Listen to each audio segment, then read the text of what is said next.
So we were discussing about the circle diagram of an induction motor, three-phase induction motor. Obviously, we were discussing that. So initially, let us consider the simple equivalent circuit where the stator impedance and no load current have been neglected.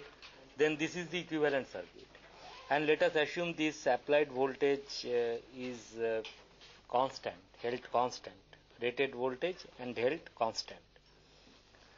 Then, as you know, the different loading condition of the induction motor will mean the machine will operate at different slip. Therefore, in this equivalent circuit, the value of the resistance will change. And under this condition, the tip of the current locus will lie on a circle. The radius or the diameter of which is V by x2 dashed. That is this one. Last time we did V by x2 dashed. V phase by x2 dashed is the diameter of the circle. Now, at standstill condition, when you have just switched on the full voltage, then the operating point will lie here corresponding to S equal to 1. If you drop a perpendicular from S upon this diameter, then SM, this length represents what? It represents the power drawn from the supply, because OS into supply voltage into cosine theta 2S. This angle is also theta 2S. That is standstill condition power factor angle. So the length SM represents the input power. SM is the input power, which happens to be also the air gap power in this particular case. Okay, and machine is stationary. So the length SM will also represent the starting torque developed by the machine, because air gap power divided by 2 pi ns gives you the starting torque. Now let us consider what happens when the machine operates at any arbitrary slip. Suppose the operating point is P and the slip is S. Operating point is slip. So what you do, you drop a perpendicular on the diameter from this new operating point P upon the diameter. Let us call this as N. And let this point be called some Q or whatever it is, like this. Now in this case, the new power factor angle at which machine will be operating is theta 2, we call it. So naturally this angle 2 will be theta 2. And since this is theta 2s, this angle 2 will be theta 2s. Okay. Now what you do, you calculate, say, tan theta 2. Tan of theta 2 you calculate. Tan theta 2 is On by Pn, and which will be equal to S x2 dashed by R2 dashed. This will be tan theta 2, this by this. And from the circuit we know reactance by resistance. And also you calculate tan of theta 2s, capital S. Capital S stands for standstill condition, the power factor under that condition. So that also can be written as On by Qn, and this is equal to x2 dashed by R2 dashed. Okay, now these two equations, this and this, you divide these two equations, and you will be getting Qn by Pn. Here I am writing Qn by Pn will be equal to S. Okay, or Qn is equal to S into Pn.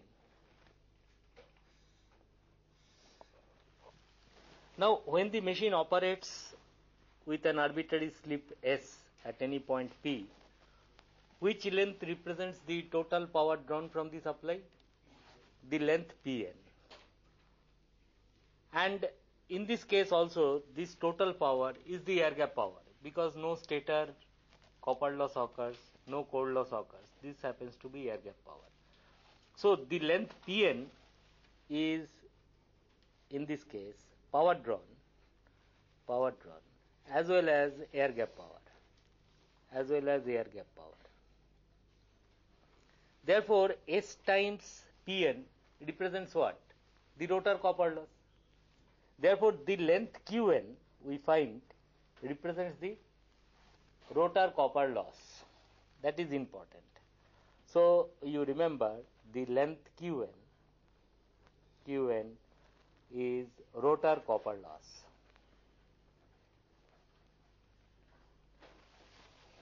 Therefore, at any operating point, any other operating point, you simply drop a perpendicular. The point of intersection with this standstill line, this one, that is Qn, will always represent the rotor copper loss.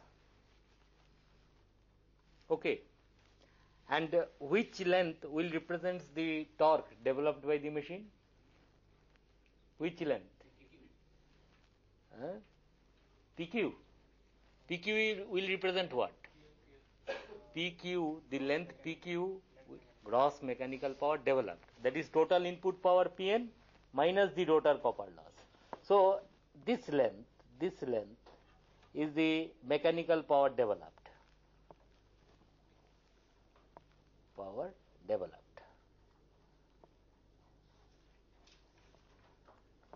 This length is the rotor copper loss. And this total length is the input power. Now torque will be represented by which length? Pn, the length Pn, because that is the air gap power. Because the air gap power divided by this constant thing 2 pi ns gives you the torque. So the total length Pn will represent air gap power as well as torque developed by the machine. And this will be the mechanical power developed by the machine, this length, in appropriate scales. Okay. Therefore, if I just draw it, suppose how this circle diagram can help me minimizing the calculation efforts. If you draw, suppose these parameters are known somehow, and if you draw this equivalent circuit, and this is the point corresponding to standstill condition, that is S equal to 1. This line is known. Then what you do, you simply take, suppose the machine is operating at any point P. Suppose I say that the machine is operating at 4% slip. Okay, then how will you fix up this point? You will calculate tan theta is equal to that S into whatever is x2 dashed by r2 dashed, you will calculate. You will draw a line like this with that angle, and your point P will be fixed. Okay. Once this point is fixed, everything is known of the machine. I mean, so far as performance considerations are there. For example, now you will drop a perpendicular from that operating point, and you will tell machine draws so much of power per phase, multiplied by 3, of course. Rotor copper loss is this length only. Output mechanical power is this much. Okay. Suppose the slip changes to another value. Once again you calculate this new angle. Obtain that new operating point. Drop another perpendicular and get the things done. Now, for obvious reason, this line, that is in this case the diameter line, is called the torque line. Because interception, the line segment between this torque line and the circumference point, any vertical line you draw, that represents the torque developed by the machine. What should I call this line? Can you guess? This line, are you getting? That is, this length represents what? Mechanical power developed. Therefore, this is called output line.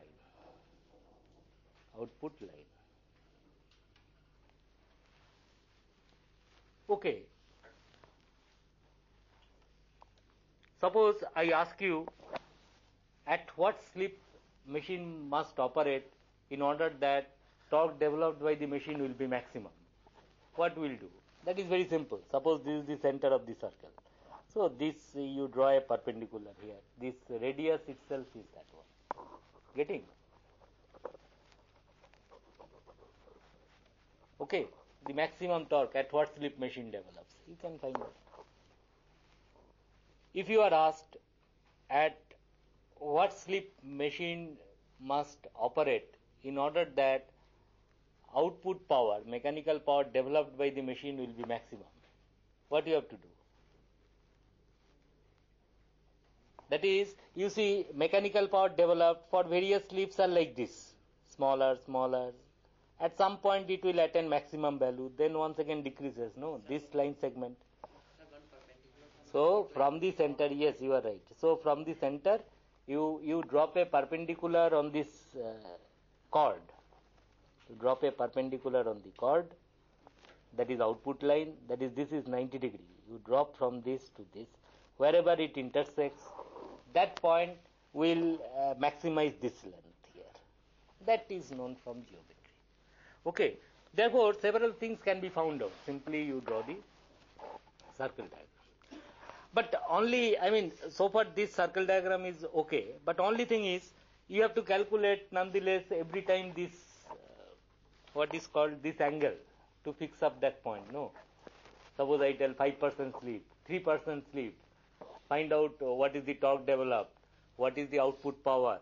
So what will be your first step? You first calculate this angle theta, tan inverse, that S into x2 dashed by r2 dashed. Then you will draw a line with this voltage axis, and point of intersection will give you the operating point. So that one you have to do. Now next phase, this two can be avoided by drawing what is known as a slip line. Slip line. Drawing of slip lines.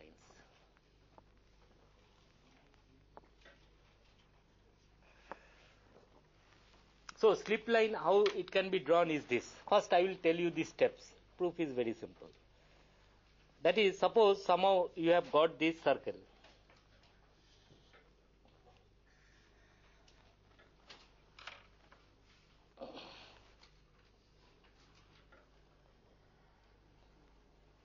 Suppose this is the circle diagram you have got. This is your torque line. This diameter line is, in this case, torque line. And suppose this is your output line. That is, this point corresponds to S equal to 1, standstill point. Okay. Now what I will do is this. You take, this is your voltage axis. Voltage axis. Okay. Now you take any point on this voltage axis, wherever you like. You are free to choose. Take any point. Suppose I take a point here. Let me call this point as A. Then what you do, you through this point A, you draw a line parallel to this torque line. That is, in this case, it is diameter. So draw a horizontal line through point A, like this.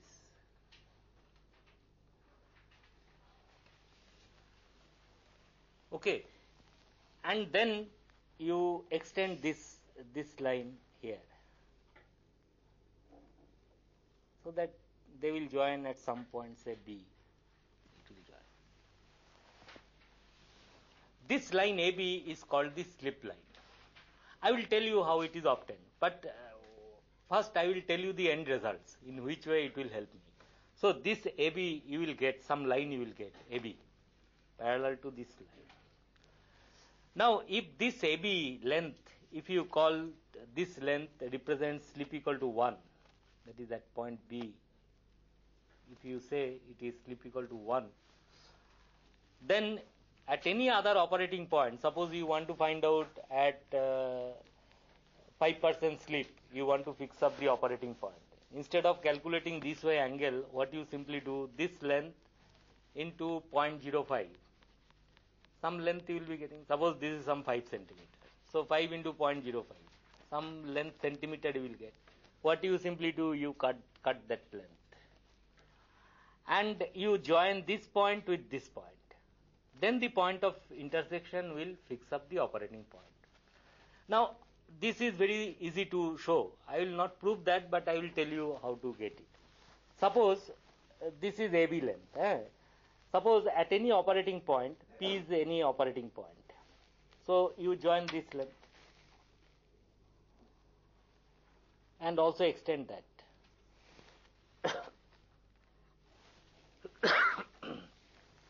So it will be like this. And now from this point P, as usual, you drop a perpendicular. Pn, and this I called Q. Okay. This way, and this point let us call O.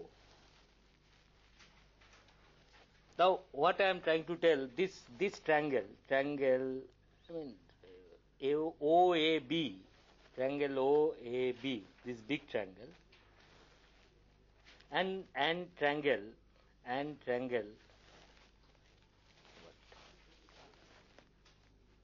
ONQ. Triangle ONB and triangle ONQ are parallel because this angle is this angle. And not parallel, what is called similar. They are similar triangle. So this angle same, and also this angle is same, 90 degree here. So what you can write from this is this one, that is OA divided by QN. OA divided by QN is equal to this third angle opposite side, that is AB, and this will be this also, na? That is AB divided by ON. So from these two triangles you will get this one.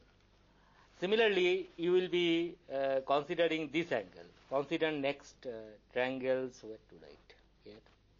Here I will. Triangle OAC and triangle OPN Consider these two, that is this and this here. Similarly, in this case, these two triangles are similar. This is 90, and this angle is equal to this angle. Therefore, once again, you can write as OA divided by PN, OA divided by PN is equal to AC, that is this angle opposite side AC, divided by ON. Okay, so this and this you divide. This divided by this you do. This equation divided by this equation you do. Then you will be getting Qn by Pn. So you will be getting Qn by Pn on the left hand side divided is equal to AC divided by AB you will be getting, or AC equal to you will be getting AC as UN by Pn into AB. Tell me what is Qn by Pn? S. So this is S times AB, length AB. Therefore, this AB, if I called it is this total length represents 1, then AC will represent S.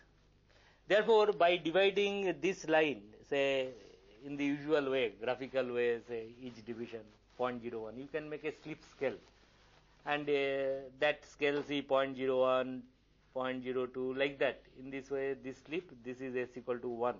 So slip increases like this.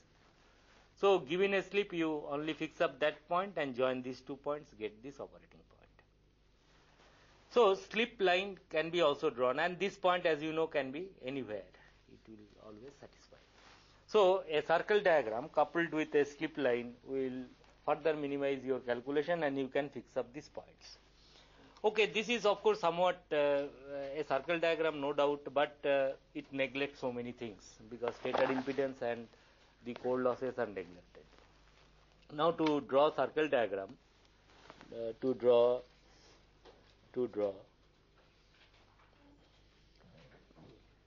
circle diagram.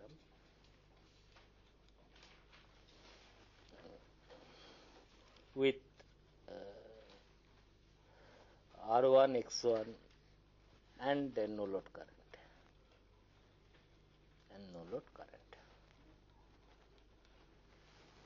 based on the approximate equivalent circuit,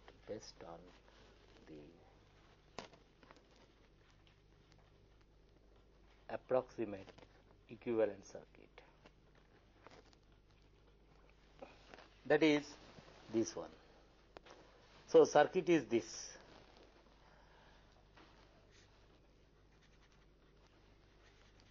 That parallel branch brought forward, and this is R1, this is X1, and this is X2 dashed, and this is your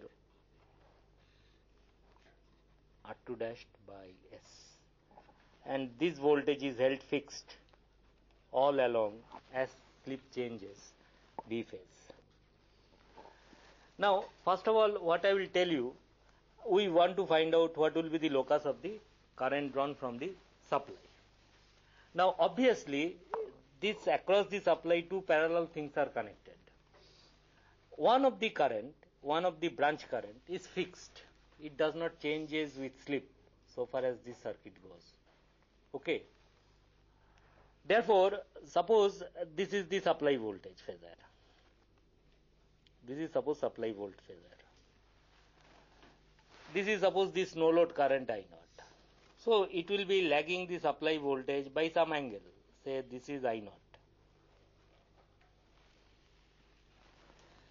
And this current, that is I2 dash, we were calling, this current,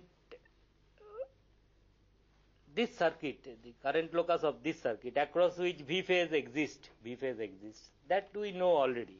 So this I will draw here.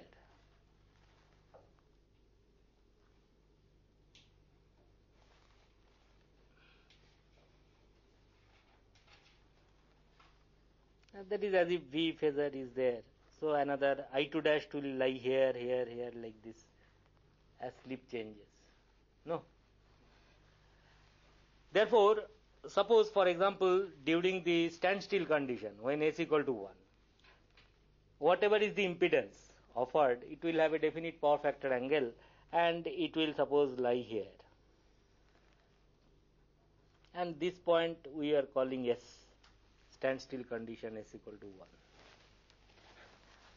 So what will be the total current? Total current is I naught plus this one. So why it is drawn in this fashion? Because of this. Say fixed current, whatever you have to add with the variable current in other branch, you first draw the fixed current. So this will be the total current. This thing will be the total current drawn from the supply. So that too will lie on the tip of the circle as slip changes. I2 dash changes. So I naught plus this I2 dash will be the total current drawn from the supply. And at any, so suppose this is the situation and this is the axis. At any operating point, if the machine operates with some slip S, then you can say current drawn from the supply will be this much, I naught, and rotor current will be this much. Like that it will go.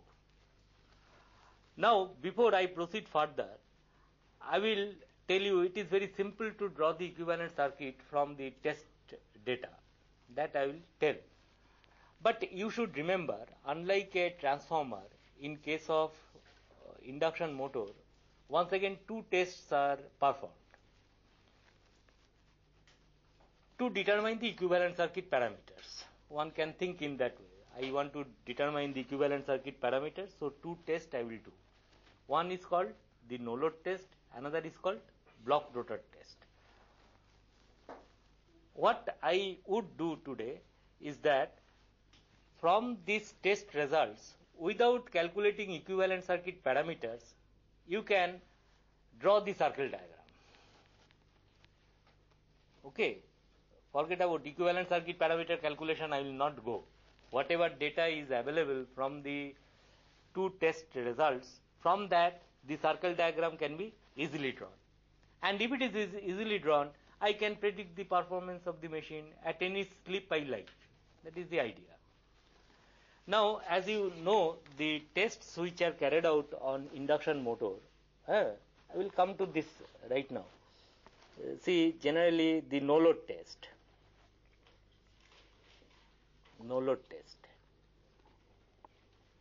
and other is called the block rotor test.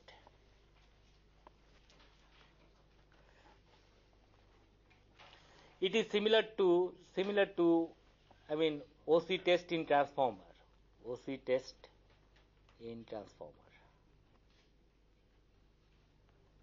And this is similar to short circuit test in transformer. Now, generally, when you do the no load test,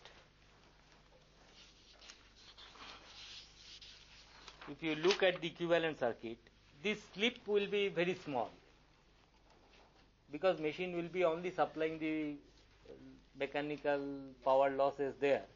Slip will be very small. So, while calculating the equivalent circuit parameters, during no load test, what is assumed is slip is very close to 0, such that this circuit becomes open circuited. Are you getting? And block rotor test, what you do, slip is held at unity forcefully. You don't allow the rotor to rotate. Okay. So, during no load test, what you do is this. During no load test, I will just draw a very sketchy circuit diagram. Suppose this is the stator of the induction motor. What you do, you connect an ammeter and wattmeters. Obviously, 2 wattmeters you will be connecting for better results. And you connect wattmeter 1, wattmeter 2 in the usual way, and apply what voltage you apply, rated voltage, line to line, rated voltage you apply. Record the ammeter reading and power drawn and the voltage, of course, voltage also you record. So, you record total power drawn, that I call W0, W1 plus W2, I am not writing that. Current drawn from the supply, the ammeter reading, and also the voltage, V rated. Okay, I0, W0, I rated you calculate. And then the equivalent circuit, as you know, it looks like this one. This side is open, this side is open circuited. Therefore, this current I0 is known, W0 is known, voltage is known, per phase voltage you translate. If it is line to line voltage you have recorded, this voltage is known.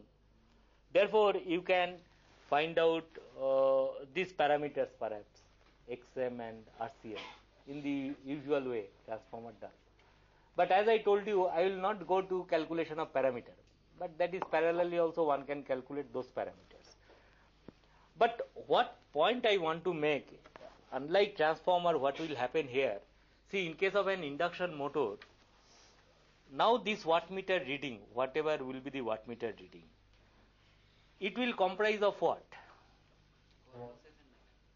Core loss and mechanical loss together. You can't help mechanical loss.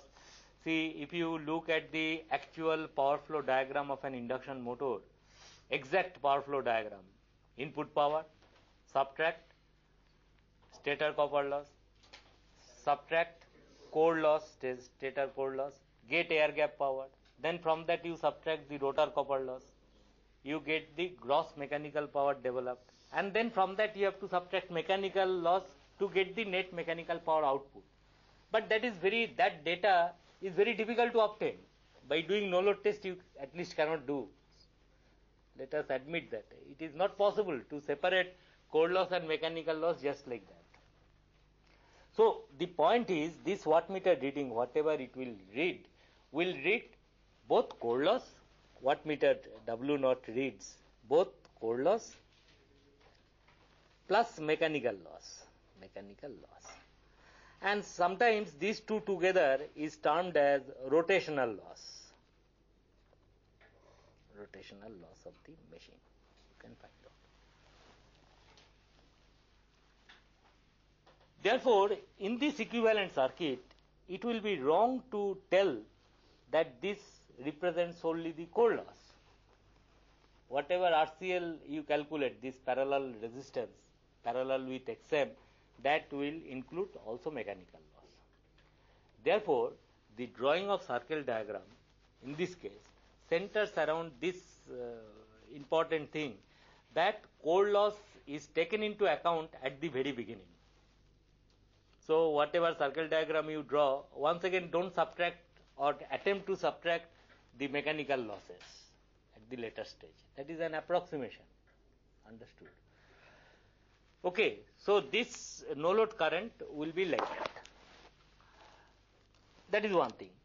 Therefore, what you can do after doing this no load test, I am telling now, so far as circle diagram is concerned, you take this, choose some voltage scale, draw this V phase. This no load power factor angle you can calculate in the usual way, W0 by VI, etc. That like a transformer you calculate.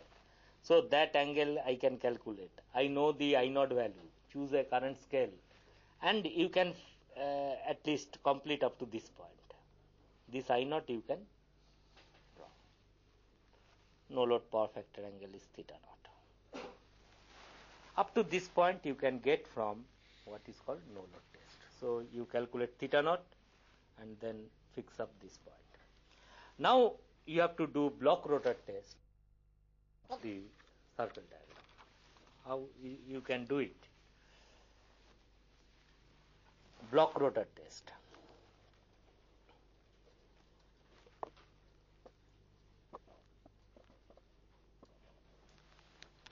Here rotor is not allowed to move. Rotor is not allowed to move. Here of course you give supply from a variable voltage source, that is by a three-phase variac you give supply. This is suppose the induction motor stator. You give supply through a variac after connecting with ammeter and wattmeter.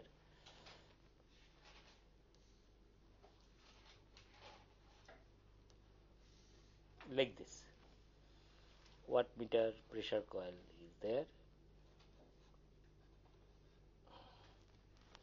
and also measure the voltage applied. As I told you, here S is always 1, slip is 1. Because rotor is not allowed to move. If necessary, you externally hold the rotor by some means, not allowed to move.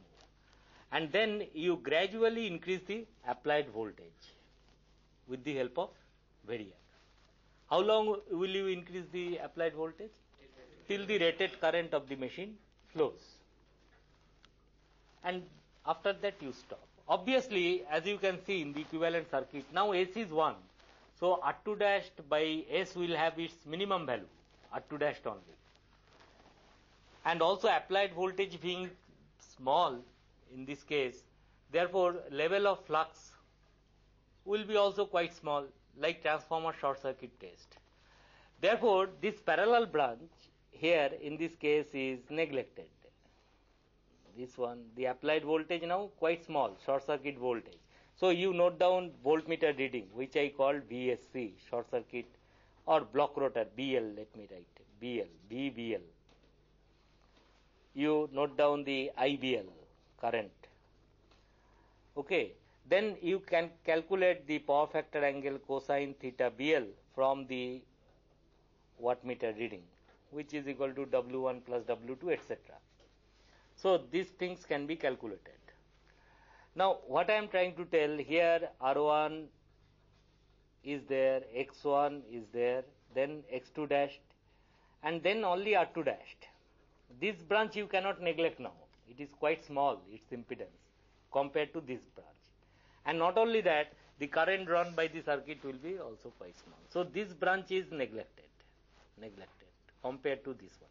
That is, whatever is the wattmeter reading, we presume it is lost here like that. Now, so these readings I will get. Okay. So this is at standstill point. Okay.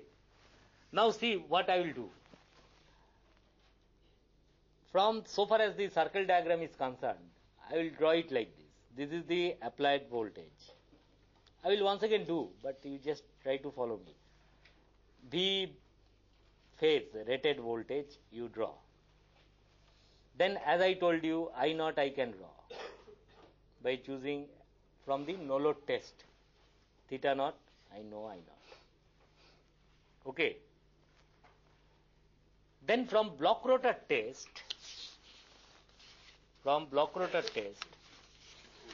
actually what you get, that is this point you get S equal to 1, is not.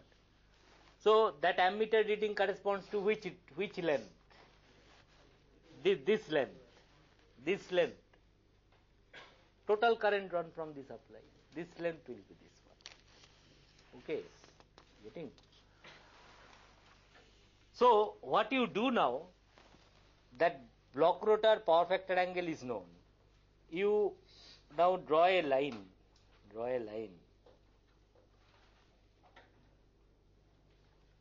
at an angle theta BL from your V phase.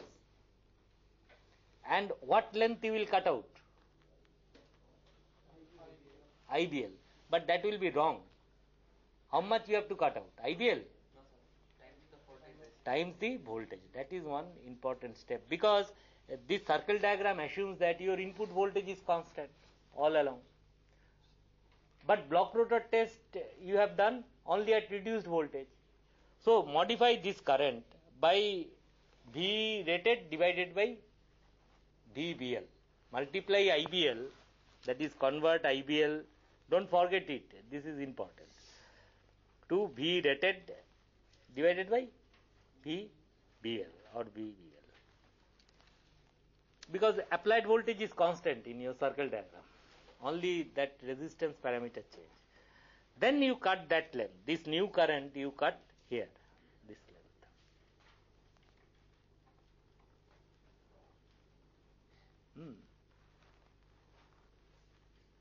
Then how will you fix up your center of the circle?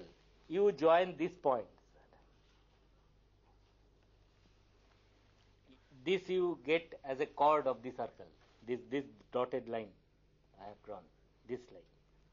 These 2 points you join. And then you perpendicular bisector you draw of this line. And here you draw a horizontal line. This point will fix up your center of the circle. Then you take a compass and complete this one.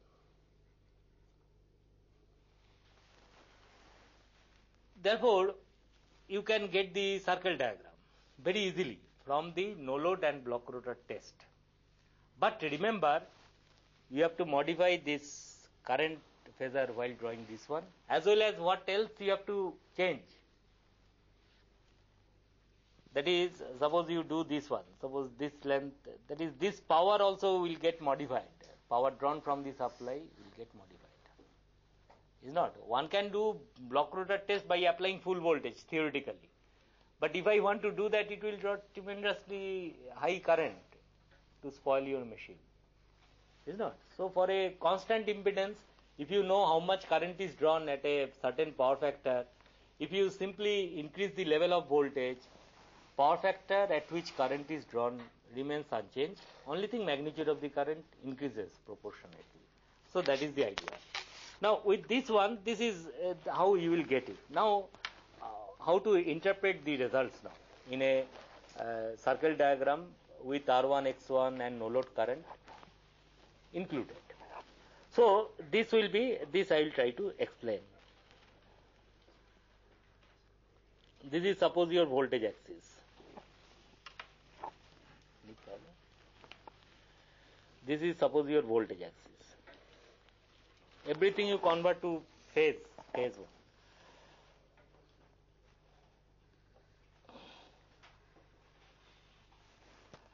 And this is your suppose no load current, I naught.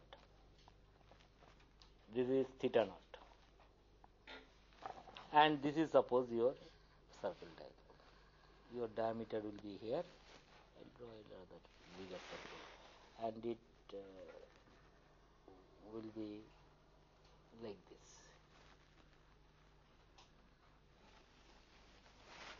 And suppose this is the point at s equal to 1.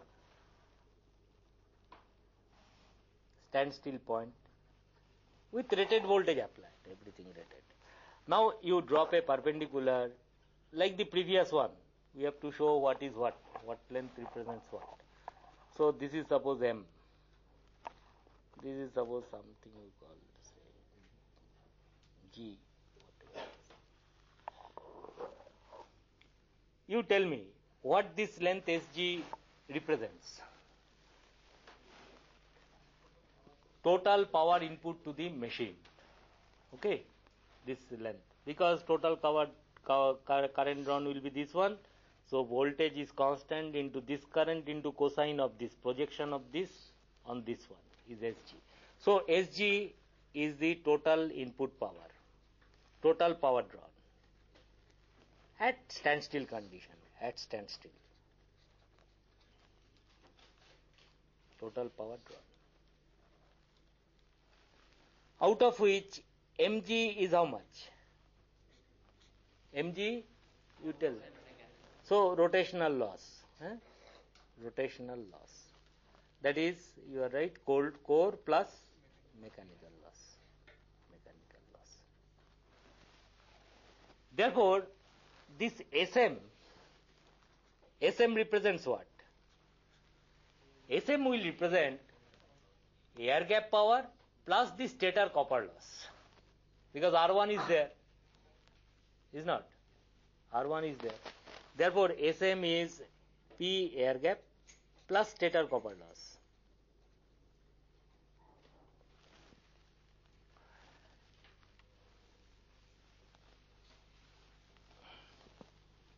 In fact, at standstill condition,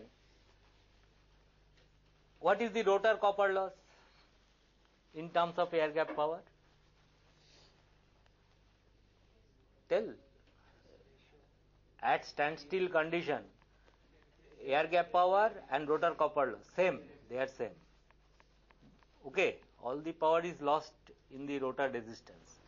Therefore, this SM will be also rotor copper loss at standstill condition, obviously, rotor copper loss, because all air gap power gets dissipated in R2 dash. No mechanical power done, machine is stationary. Plus the stator copper loss. Now what you do, this length SM,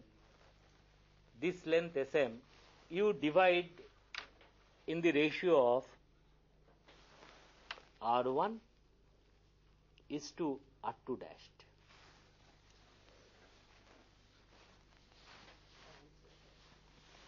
Where R1 is the stator resistance per phase, that value must be known. R2 dashed is the rotor resistance per phase, equivalent rotor resistance referred to stator.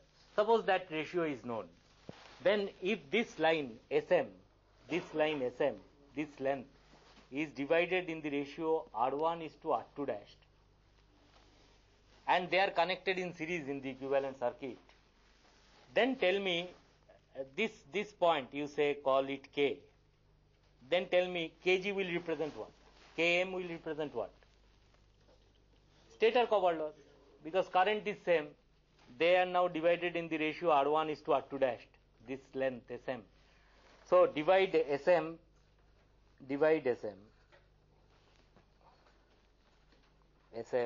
in the ratio R1 is to R2 dashed. Then Mk, the length Mk will give you the stator copper loss, and length Ks will give you rotor copper loss. That ratio it will give.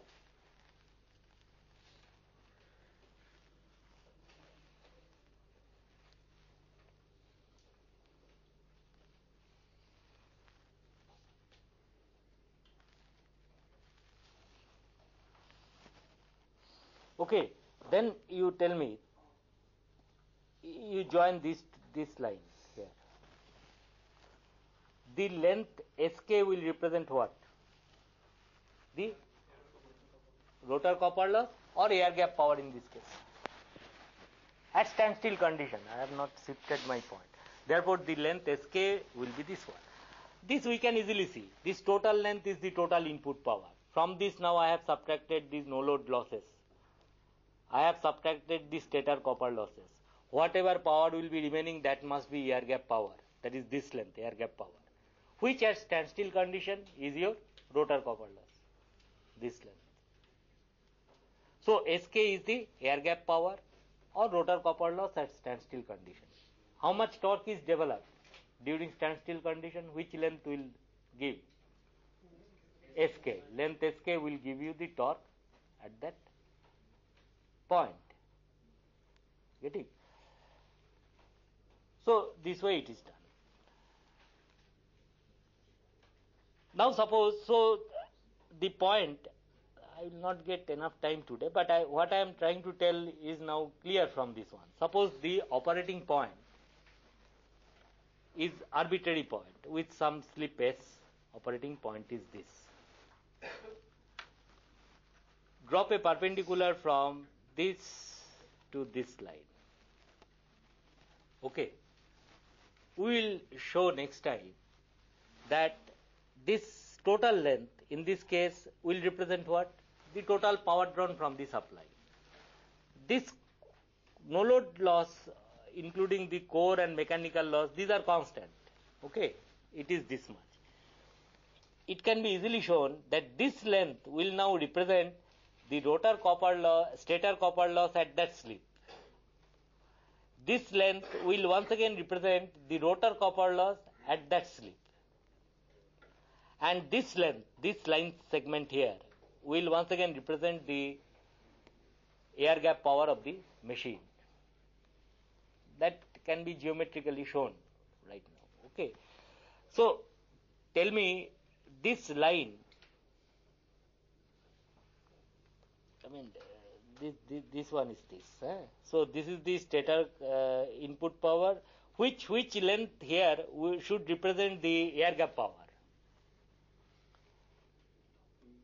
That is from this, including rotor copper loss. This one. This whole thing is your air gap power.